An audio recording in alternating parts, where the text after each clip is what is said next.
So अहिले चाहिँ यो मम्मीलाई गिफ्ट दिन आँटेको। मम्मीलाई चाहिँ थाहा छैन केही पनि, हामीले केही ल्याएको छैन भनेर केही थाहा नै छैन।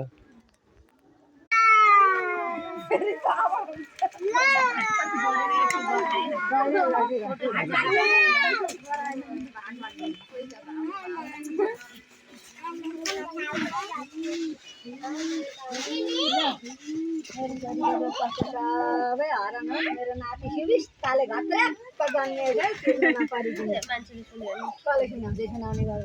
ए मम्मी नाति साथी नभनिकन हैन सुरुदेखिकै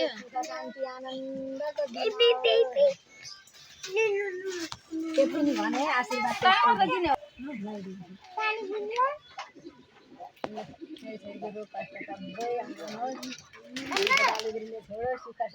दम्पति जीवन भाले पछि